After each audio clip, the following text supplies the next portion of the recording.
Ce programme vous est offert par Illico Cash.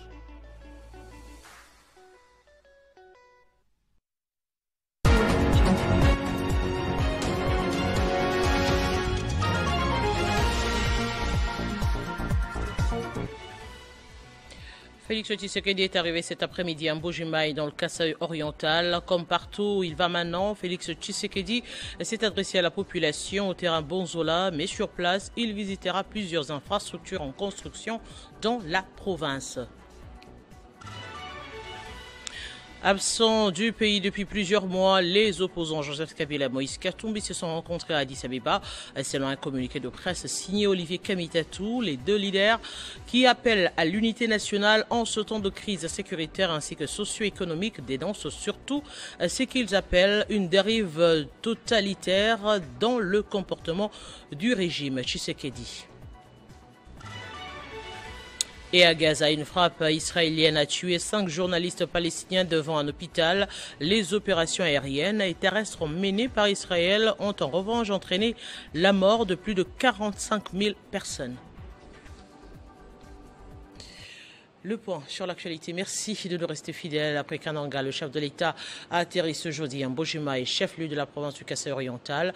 Cette visite s'inscrit dans le cadre de sa tournée à travers l'espace Grand Kasaï, visant à rencontrer les populations locales et à évaluer les projets en cours. À son arrivée à l'aéroport de Bipemba, le chef de l'État plutôt a été accueilli par une délégation composée des responsables politiques, administratifs et traditionnels de la province. Et avant son arrivée, les préparatifs ont été au rendez-vous. À pied d'œuvre, le ministre de la Pêche et Élevage, Jean-Pierre Tshimanga Bouana, était déjà sur terrain pour mobiliser la population afin de réserver un accueil chaleureux au chef de l'État. C'est peut-être l'actualité politique phare de cette fin d'année. Joseph Kabila et Moïse Katumbi se sont retrouvés en terrain neutre sur le continent africain et ont confirmé leur rapprochement face aux dérives du pouvoir actuel en RDC. Peut-on comprendre du communiqué rendu public ce jeudi? Les deux hommes opposants désormais déterminés à apporter une alternative à la crise actuelle ont appelé à une large mobilisation contre la dictature et pour la démocratie.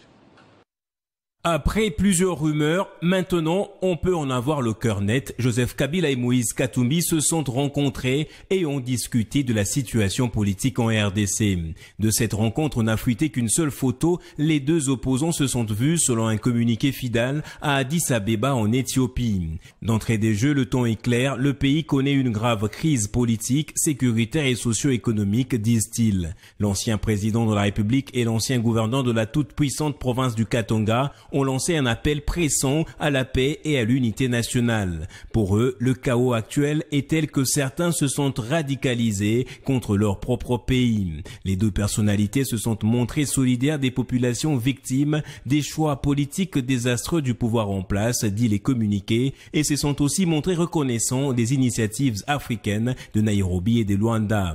Joseph Kabila et Moïse Katumbi ont dénoncé par ailleurs les arrestations politiques du régime en place et ont dit non au projet de réforme constitutionnelle qu'ils jugent illégal et inopportun et dont le but n'est autre que le maintien à vie du pouvoir en place. En réponse à ça, ils ont appelé la population à résister et ont invité les forces politiques et sociales du pays à s'associer à eux afin de former une large mobilisation contre la dictature et pour la démocratie. Les deux opposants ont cependant regretté la nonchalance de la communauté internationale et l'ont invité à accompagner la population dans sa lutte pour la libération.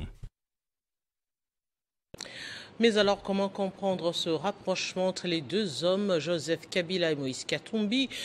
Nous avons joint au téléphone Ferdinand Kambere, un des fidèles encore à l'heure actuelle de l'ancien chef de l'État et cadre de son parti, le PPRD.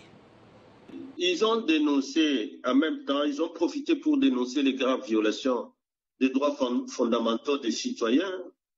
Vous voyez les arrestations qui s'opèrent non seulement contre les journalistes, contre les activistes, contre les opposants, contre les civils et même contre les militaires, parfois pour leurs opinions et pour parfois leur appartenance ethnique. Ça, ce sont des violations quand même graves. La situation des droits de l'homme dans notre pays s'empire. Nous connaissons les cas aussi des exactions sommaires. On a vu ce qui s'était passé à Goma, on a vu ce qui s'est passé à la prison de Makala, ce qui se passe à Lubumbashi, à Kilwa. Tout ça a été donc dénoncé. Et c'est à cela que, à ce qui concerne, parce que c'était un appel à la paix et à l'unité, à ce qui concerne la situation de la résolution de la crise, résolution pacifique, ils ont appelé aussi à ce que les facilitateurs, tout en tenant compte des revendications des uns et des autres comme partie prenante à ce conflit-là, mais qu'ils tiennent compte des revendications de la population, qui elle est la victime de cette guerre dont on ne connaît pas l'origine, et que à la fin ils ont dénoncé donc cette réforme constitutionnelle préparée par les régimes en place qui est en train de se préparer dans des circonstances où on voit bien qu'on veut aller vers une révision ou changement illégal de notre constitution et que l'État ne le permet pas. Voilà ce qui a été dénoncé pour que, ensemble, dans l'unité, dans une inclusion, tous ceux qui pensent résister contre l'avènement d'une nouvelle dictature dans notre pays se mettent ensemble. Donc ça a été un premier pas. Il reste ouvert à tous les autres qui voudront bien se joindre à eux pour lutter ensemble, résister et lutter contre l'avènement d'une nouvelle dictature, parce que même cette réforme a l'allure de vouloir nous amener vers une présidence à vie. Membre de l'Union sacrée, Jean-Thierry Monsené pourrait être reçu ce jeudi au centre interdiocésain par le secrétaire général de la SANCO, Monseigneur Donatien Cholet. Ce communicateur du pouvoir affirme vouloir trouver un consensus interne entre Congolais en ce temps d'agression, mais aussi à la veille de la célébration des 65 ans de l'indépendance de la RDC. Je suis aussi venu pour que je puisse répondre à cet appel lancé par l'Église du vivre ensemble. À mon entendement, ce vivre ensemble interpelle tout le monde. D'abord, il faut reconnaître qu'aujourd'hui, il y a des efforts qui sont portés par le chef de l'État. Sur le plan social, notamment avec la gratuité de l'enseignement, mais aussi avec la lutte qui est menée aujourd'hui contre l'agression. Eh bien, il faut noter que c'est la SANCO qui était la première plateforme à parler de cette agression. Donc aujourd'hui, nous ne pouvons pas être dans une posture où nous avons en face l'Église et de l'autre côté les hommes politiques, parce que le Congo nous appartient tous. Nous devons tous être ensemble. Et ensemble veut dire que nous puissions mettre plus en avant ce qui nous réunit plutôt que ce qui nous divise. Et aujourd'hui, la nation est en danger. Nous savons tous qu'il y a des forces négatives qui cherchent à déstabiliser notre pays. Le chef de l'État fait un effort considérable pour endiguer ce mal, mais nous devons, nous tous, Congolais, nous dire que c'est une bataille qui nous concerne tous. Il est temps, à l'aube du 65e anniversaire de notre pays par rapport à son indépendance, que nous puissions réfléchir sur quel est l'héritage finalement que nous allons donner à nos générations futures. Est-ce que ça sera la séparation? Est-ce que ça sera des diatribes? Est-ce que ça sera des insultes? Ou ça sera des chocs d'idées? Ou ça sera des échanges pour qu'on puisse ramener ce pays dans le giron du développement comme le fait aujourd'hui le président de la République? Voilà les questions autour duquel nous avons discuté avec Monseigneur. Nous avons aussi échangé avec lui sur la question de la Constitution, où il a dit que la réflexion est bonne, c'est constitutionnel, mais par rapport au moment, par rapport à l'agression, il faudrait d'abord se concentrer sur cela. Résultat des opérations militaires en cours dans le sud du territoire de Lubero, des avancées significatives sont signalées sur terrain avec la récupération des villages Ndoluma, Luanga et Kasiki sont rapportés. L'armée présente aussi des nouvelles preuves accablantes impliquant le Rwanda de soutenir le M23. En plus des capturés, plusieurs matériels de l'armée rwandaise ont également été saisis et d'autres détruits, dont une quinzaine de drones kamikazes. Jeudi 26 décembre, le ciel peu clair en territoire de Lubero au Nord Kivu. En face de la presse, le lieutenant-colonel Mak Azukai pour présenter les résultats à mi-parcours des opérations militaires en cours dans le sud du territoire de Lubero sous le commandement du général-major Bruno Mandevou, commandant du secteur opérationnel Grand Nord sous Kola 1. Les opérations vont bon train.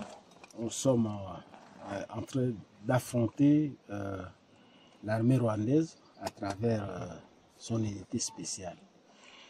Aujourd'hui, nous nous retrouvons dans ce contexte et dans cet espace pour vous démontrer l'implication du Rwanda à travers son armée. Parmi les capturés figure ce jeune militaire rwandais, Iradon Kunda, Jean de Dieu, c'est son nom. Soldat de première classe et membre du 110e bataillon de la force spéciale de RDF, l'armée rwandaise. Il fait partie des militaires rwandais qui ont été déployés en République démocratique du Congo depuis près de 2 ans maintenant, affirme-t-il.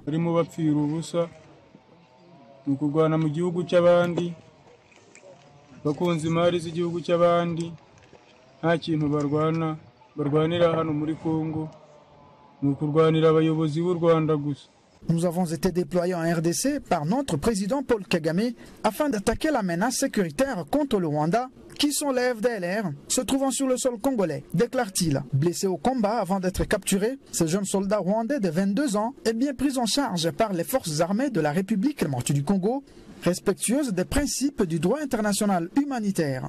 Il dit craindre pour sa vie s'il est rapatrié dans son pays, le Rwanda, et demande aux autres militaires rwandais de refuser d'être déployés en RDC pour se faire tuer, juste pour des intérêts expansionnistes et surtout économiques des dirigeants rwandais. Pendant ce temps, sur toutes les lignes de front, les FARDC maintiennent la pression sur l'ennemi. Les 11 encore sous occupation du M23 seront récupérés, rassure le porte-parole du secteur opérationnel sous Kola 1, Grand Nord.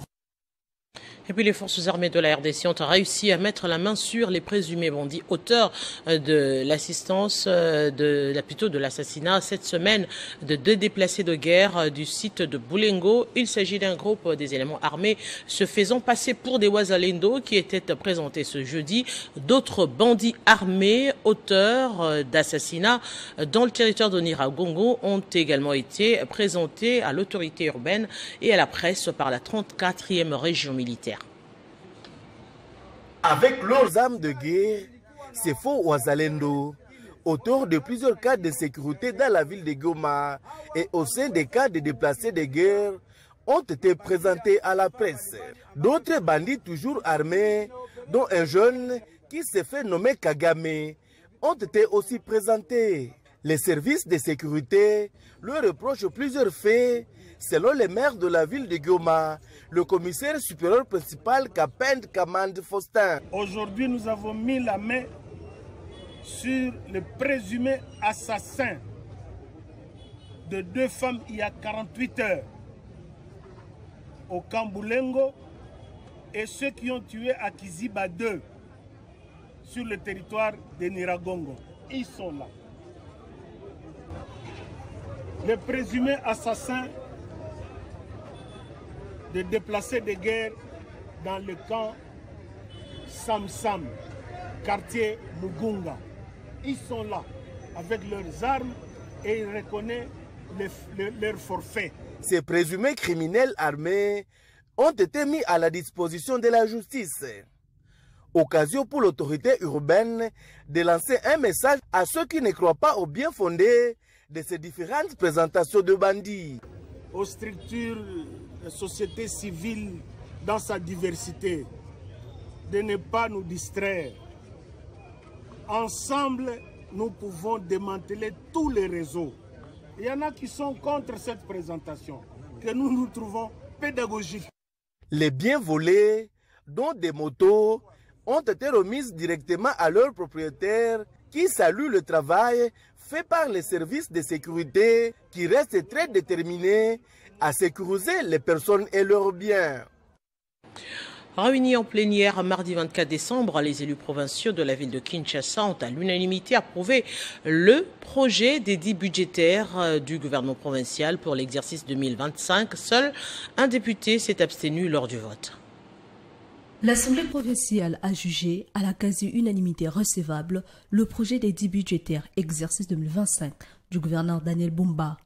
Lors de la plénière de ce mardi 24 décembre 2024 à l'Assemblée provinciale de Kinshasa, le gouverneur Daniel Bumba a présenté l'édit budgétaire du gouvernement provincial pour l'exercice 2025.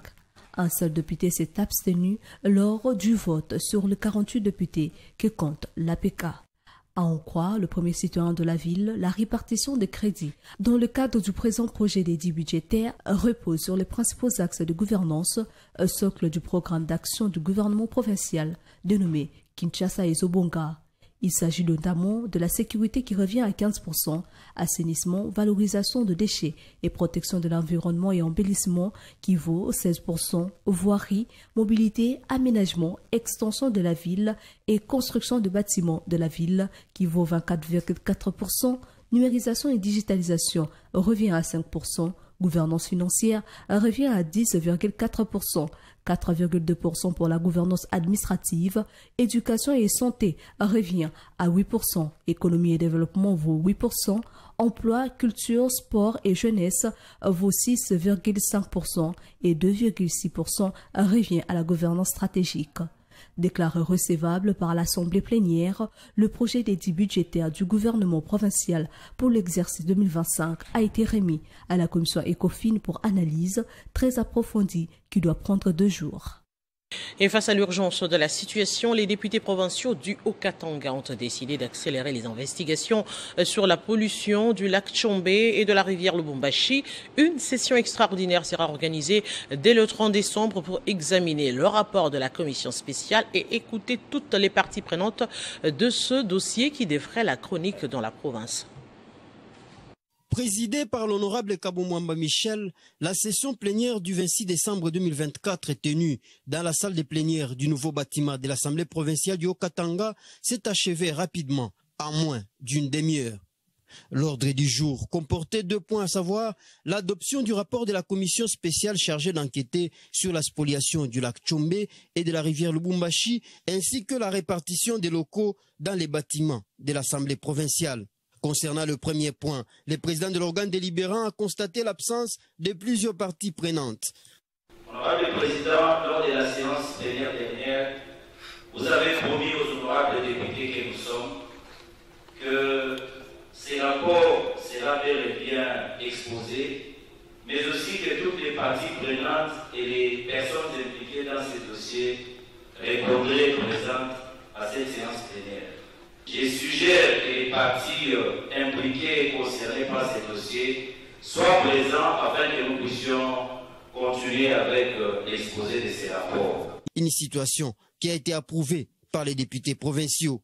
Face à ce constat, la plénière, souveraine en ses décisions, a adopté à l'unanimité la proposition de convocation d'une session extraordinaire dédiée exclusivement à l'examen du rapport de la commission spéciale sur la spoliation du lac Tchombe et de la rivière Lubumbashi. Nous avons écrit à l'exécutif provincial que nous irons en séance extraordinaire avec l'unique matière le traitement du dossier qui concerne la spoliation du lac Tchombe ainsi que la rivière Lubumbashi. Cette session extraordinaire se tiendra à partir du 30 décembre 2024. Et en santé, un communiqué conjoint a été signé entre le SINAMED et le gouvernement de la République en vue du rétablissement rapide de la paix sociale dans ce secteur. Ceci fait suite au non-respect des engagements de la partie gouvernementale. Suivez. Le durcissement de la grève déjà décidé au cours des assemblées générales d'octobre 2024 au cas où le gouvernement ne respectait pas ses engagements. De ce fait, la grève radicale débute le samedi 28 décembre 2024 à partir de 7h30 sur toute l'étendue de la République, excepté dans les provinces du Nord Kivu et de l'Ituri sous état de siège, ainsi que dans les banques de sang. Les médecins directeurs, les chefs de département et de services assument les urgences et commencent à transférer les malades dans les structures privées de leur choix pour la poursuite de leurs soins. Le bureau exécutif provincial ainsi que les commissions provinciales de contrôle et vérification sont instruits pour prendre toutes les dispositions pour le respect de cette décision de la base par tous les médecins des services publics de l'État. Le syndicat national de médecins tient à préciser que le gouvernement de la République, par sa mauvaise foi, est seul responsable de toutes les conséquences qui résulteront de ces mouvements de grève. La reprise normale des services est conditionnée par le paiement total de 3 mois de la paie complémentaire tant attendue. Pour une fois, dans l'histoire de la République démocratique du Congo, le gouvernement de la République laissera sa population sans médecin dans les hôpitaux de l'État durant les festivités de fin d'année à cause de son indifférence face à la souffrance des agents et cadres du secteur de la santé. Une évaluation est prévue le vendredi 3 janvier 2025 à 15h. Le Sinamed Asbel sollicite l'implication personnelle de son Excellence, Monsieur le Président de la République, chef de l'État, afin que les engagements pris dans le communiqué conjoint du 19 octobre 2024 à Bibois soient respectés par le gouvernement de la République et ce, dans leur intégralité avant la fin de cette année 2024. Un nouveau chapitre s'ouvre dans le feuilleton de la succession Mobutu. L'homme d'affaires congolais, Patient Moussaka, affirme être victime d'une usurpation de ses droits sur une propriété acquise auprès de la famille de l'ancien président située dans la concession cadastrale numéro 6359 de la commune de Kalamou à Kinshasa. Les autorités seraient impliquées dans cette affaire, remettant en cause la sécurité judiciaire, plutôt juridique, en République démocratique du Congo. L'opérateur économique congolais Patient Moussaka Bahati dénonce une tentative d'occupation illégale de ses biens immobiliers situés à la concession cadastrale numéro 6359 de la commune de Kalamou à Kinshasa. Selon ses dires, cette tentative serait orchestrée par des autorités étatiques, en l'occurrence les ministères de la Justice et des Affaires sociales en faveur des ressortissants libanais. Moussaka Bahati affirme être le propriétaire légitime de cette concession ayant acquis celle-ci en toute légalité auprès de la succession de l'ancienne première dame du Zaïre, Maman Mobutu. Il y soutient que tous les documents à sa possession attestent de la propriété privée de ce bien et qu'il a obtenu gain de cause dans plusieurs instances judiciaires. L'opérateur économique dénonce une décision administrative arbitraire qui viendrait remettre en cause des droits acquis et porter atteinte à la sécurité juridique. Il met en avant le fait que les autorités auraient agi sur la base d'informations erronées concernant les statuts juridiques de cette concession qui aurait été à tort considérée comme un bien appartenant au domaine privé de l'État. Cette affaire soulève des interrogations quant à la régularité des procédures administratives et judiciaires mises en œuvre dans ce dossier. Elle interroge également sur la protection des droits de propriété en République démocratique du Congo et sur le respect du principe de la sécurité juridique. Face à cette situation, Moussaka Bahati envisage de saisir les juridictions compétentes afin de faire valoir ses droits et de demander réparation du préjudice subi. Il appelle également à l'implication du chef de l'État pour qu'il soit rétabli dans ses droits. Une frappe israélienne a tué au moins 5 journalistes ce jeudi 26 décembre dans la bande de Gaza. Les victimes travaillaient pour Al-Quds Today, une chaîne palestinienne affiliée au djihad islamique. Cette attaque soulève des vives réactions alors que les professionnels des médias sont de nouveau touchés en zone de conflit.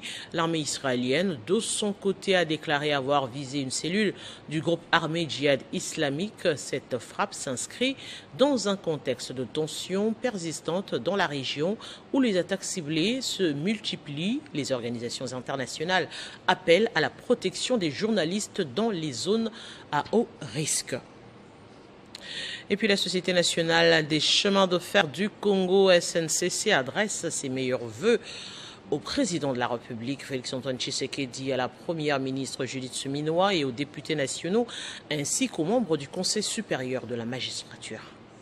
À l'aube des festivités de Nativité 2024 et de Nouvel An 2025, le conseil d'administration, la direction générale, ainsi que tous les personnels, cheminots et navigants de la Société nationale de chemin de fer du Congo, SNCC-SA, en sigle, ont l'immense honneur de présenter très respectueusement à son Excellence Félix Antoine Tshisekedi Tshilombo, président de la République démocratique du Congo, chef de l'État, magistrat suprême, ainsi qu'aux membres de sa famille, leurs meilleurs vœux de bonheur, de santé et de prospérité. Leurs vœux s'adressent également aux honorables présidents du bureau de l'Assemblée nationale et président du Sénat, à son Excellence Madame la Première ministre, chef du gouvernement, et à l'ensemble du gouvernement, aux honorables députés et sénateurs, aux membres du Conseil supérieur de la magistrature, ainsi qu'aux différentes institutions de la République. La SNCC-SA, en tant que Société nationale de transport multimodal, entend redoubler d'efforts en cette nouvelle année pour accompagner davantage le chef de l'État dans ses efforts inlassables de reconstruction, de modernisation et de pacification du pays en vue du bien-être du peuple congolais.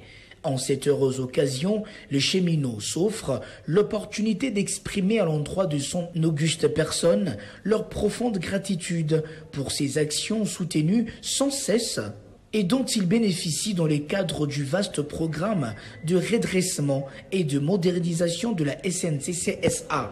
Puisse donc le Dieu Tout-Puissant assister le chef de l'État dans sa lourde et noble charge. Que vive la République démocratique du Congo et son président de la République, chef de l'État, magistrat suprême. Bonne fête et heureuse année 2025. La direction générale et la présidence du conseil d'administration. Venons en rappel des principaux titres. Félix Tshisekedi est arrivé cet après-midi en Mbuji-Mayi dans le Kasaï oriental. Comme partout, il va maintenant. Félix Tshisekedi s'est adressé à la population au terrain Bonzola, mais sur place, il visitera plusieurs infrastructures en construction dans la province. Absents du pays depuis plusieurs mois, les opposants Joseph Kabila et Moïse Katumbi se sont rencontrés à Addis Abeba. Selon un communiqué de presse signé Olivier Kamitatou, les deux leaders qui appellent à l'unité nationale en ce temps de crise sécuritaire ainsi que socio-économique dénoncent surtout ce qu'ils appellent une dérive totalitaire dans le comportement du régime Tshisekedi. Et à Gaza, une frappe israélienne a tué 5 journalistes palestiniens devant un hôpital. Les opérations aériennes et terrestres menées par Israël ont en revanche entraîné la mort de plus de 45 000 personnes. Ce journal est complètement terminé. Merci de nous avoir suivis depuis Mbuji-Mayi dans le Kasaï oriental. Restez branchés sur Télé 50.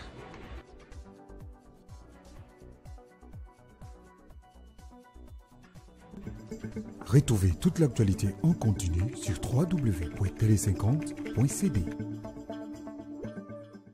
Ce programme vous a été offert par Illico Cash.